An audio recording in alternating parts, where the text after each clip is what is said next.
think, big picture, because you've worked at the state, now you're working at the county, and you got your hands dirty, really trying to improve this place. You know, we hear from some people, especially on like the law enforcement and the prosecutor side, saying we need more space to lock up more kids. And I don't want to pull you into the politics too much, because there's other people that say incarcerating kids is a bad idea, because it just doesn't work. You know, if we're really focused on rehabilitation, you know, putting kids in jail is not the right way to do it.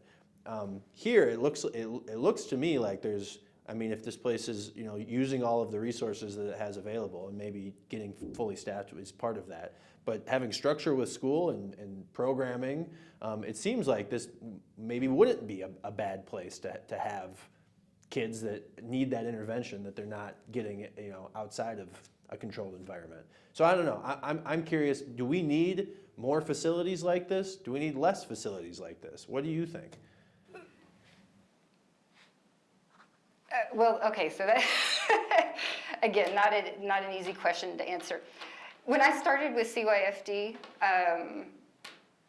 back in 2013 or so, we had almost 13 juvenile detention centers. Today we have 4. Those 4 are spread out in San Juan, Bernalillo County, Lee County, and then Doña County.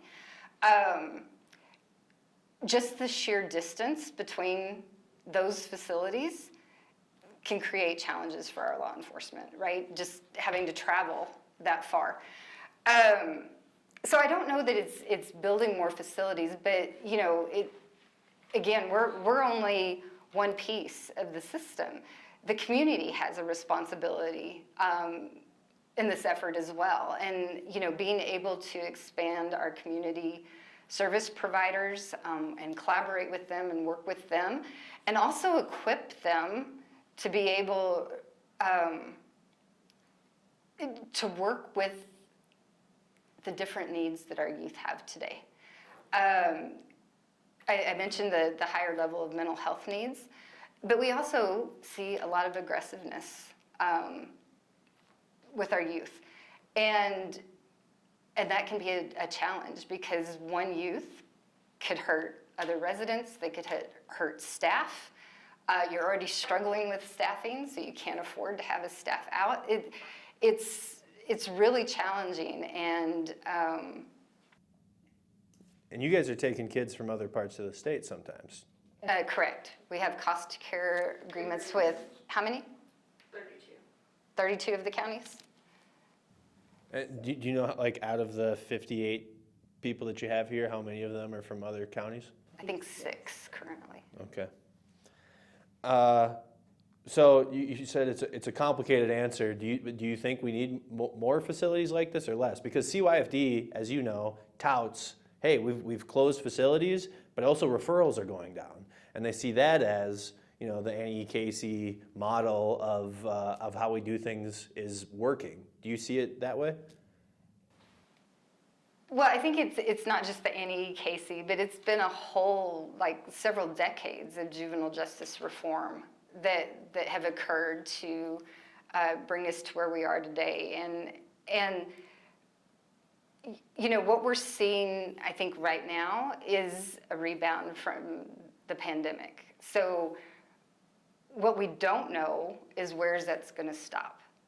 Like, are we just seeing back to pre-pandemic levels? Or is it going to go further? I don't have a crystal ball. I can't predict that.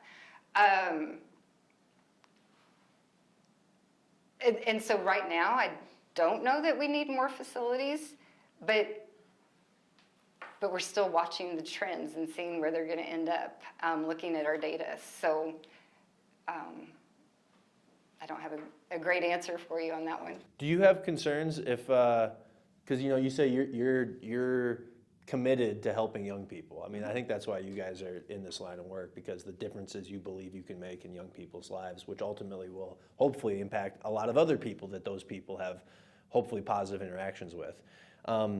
You know, there's discussions right now on making some, to put it in layman's terms, some crimes should have more serious consequences. Do you think that is a good path forward? We all know and part of our reform efforts is that the juveniles' brains aren't fully developed. You know, they're kids, and we know that they can get involved in things such as drugs, again, various types of trauma, et cetera, that may have had an impact on whatever the crime is that they've alleged to have committed.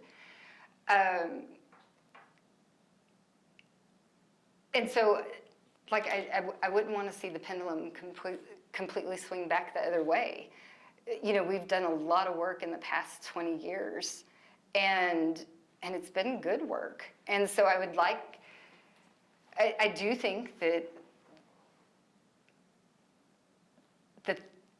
there are areas where more accountability is needed. I also think that it's up to the individual person. You know, nobody is going to change until they're ready to change.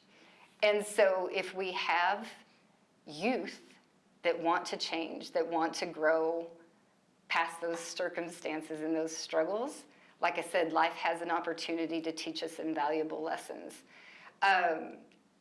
I think we can support them. There will be others that are not ready to change. And for those, there's going to be a different path. There needs to be a different path for them. So it's, you know, it's not just black and white. It's really looking at the individual person and trying to meet them where they're at in that moment.